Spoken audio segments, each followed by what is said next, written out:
to my channel. My name is Claire, and in today's video I'll be talking about Lisinopril, a wonderful, well accepted, generally tolerated anti-hypertensive medication. So if you know anyone that is on this medication, or anyone that wants to know the side effects or the precautions with regards to this medication, please share this video with them. Put on your notification bell so you know whenever I post videos like this, because sometimes I give medication review.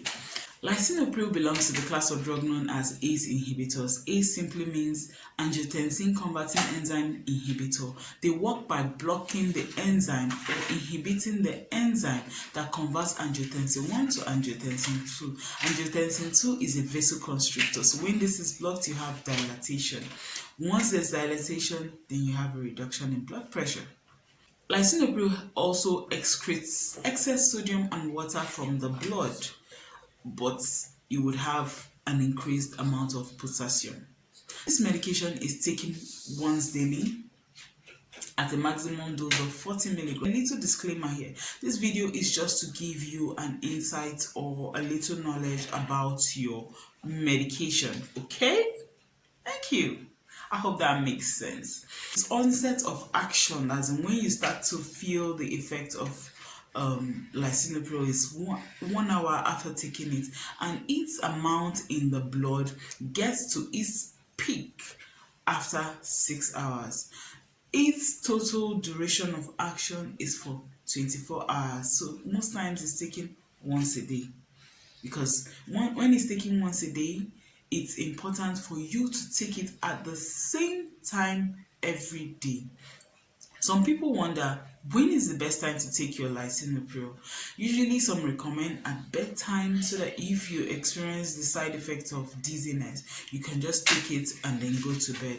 And while some others say take it in the morning. So whatever works for you, discuss with your healthcare provider so as to know the best time that works for you. Lisinopril is used for hypertension, is used for heart failure, and sometimes acute myocardial infarction. Lisinopril is associated with loads of side effects, but most times you may not experience the side effects. Well, today in the course of my work, I work in a hospital. I met a client that has been on Lisinopril, and she kept on complaining of persistent dry cough. So before I got to know she was on Lisinopril, she said she had done series of tests and she was placed on some expensive cough syrup, and she felt a little relieved, but after the cough syrup finished, the dry cough persisted.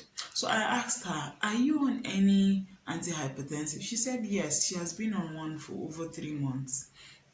But she cannot place when exactly this cough started, but it has just been ongoing, and she's taking series of medications without mentioning to her prescriber the antihypertensive she has been on, because she had to travel out of her main location. So upon further interrogation, we discovered that she was on Lisinopril, and then the doctor did the needful. By the way, there are several alternatives. Whatever side effects you're experiencing does not give you the right to stop the medication, you can discuss with your healthcare provider so that an alternative can be given. So with regards to the side effects of this medication, first, dry cough. I already gave you that scenario so that you would understand the dry cough. Now you're wondering, what causes this dry cough? When, back to the way the drug works, when this enzyme is inhibited, you remember the enzyme. If you remember the enzyme, let me know the name of the enzyme in the comments section below. Now, when this enzyme is inhibited, bradykinin, a mediator, is also accumulated because there is no breakdown of bradykinin, and this leads to this non-productive dry cough. Some people say you can use iron supplements. I'm not a fan of using one drug to take care of another drug. So if this dry cough is unbearable for you, why not see a healthcare provider so that an alternative can be given to you? There are lots of alternatives, yes, so please do the needful. Secondly, you may experience hypotension, especially when you are changing from a sitting or lying position to a standing position. You may feel this fainty, you may have this fainty feeling. When you have that, you may experience this, especially when you're taking the drug for the first time, and if you are an aged client, like you're over the age of 70, you may experience these side effects. Now, when you experience the side effect, then you should know that you should take your time to stand up gradually, or if you're lying down, you should sit up first, wait a while before standing up eventually. The third side effect associated with this drug are headaches. Next, you may have elevated potassium. If you have elevated potassium, you may experience symptoms like muscle cramps, fatigue, tiredness, nausea, vomiting. Whatever your side effect is, let your prescriber know. There are a host of other side effects: angioedema, rashes, constipation, diarrhea, so many of them.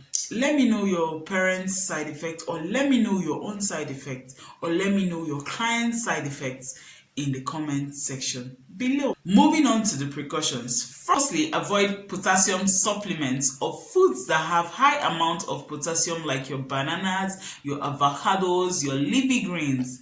So you should avoid these if you are on this medication, because already the medication causes elevated or raised levels of potassium. So adding a potassium supplement to that would only worsen these side effects. And if you want to know the symptoms, I mentioned that earlier in case you jumped to this part of the video. Now, secondly, if you are pregnant, or you're planning to get pregnant, or you're of a childbearing age, you should know that lisinopril is not advisable for you, because it would affect the blood pressure of the fetus and lead to fetal injury or even death of the fetus. So if you're planning to get pregnant, then let your healthcare provider know. Thirdly, angioedema. This is like a swelling of the lips, the tongue, the feet. So if you experience this side effect, endeavor to report back to the hospital immediately, especially if you have difficulty breathing. Now, if you have a history of this angioedema in your family, then let your prescriber know. Fourthly, if you have kidney disease, please, it's important to check before you commence this medication. That is for healthcare providers. And lastly, there are some drug-drug interactions associated with this medication. There are a host of them. Non-steroidal anti-inflammatory drugs like your ibuprofen. When taken with lisinopril, you may experience there's an antagonism that goes on, and this leads to increased risks of renal failure.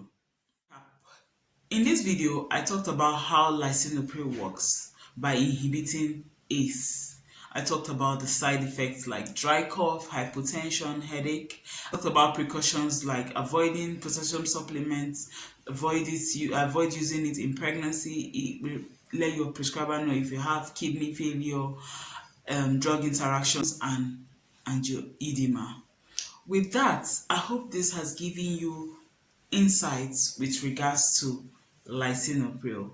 If this video has added value to you, leave a comment, like, share this video, subscribe. Yes, most of my viewers are not yet subscribed, so check the red subscribe button and be sure that you have subscribed. If you haven't, then click on that button so that you would know when I post enlightening videos like this. Until next time, stay happy, stay blessed. Have a fabulous one. Bye.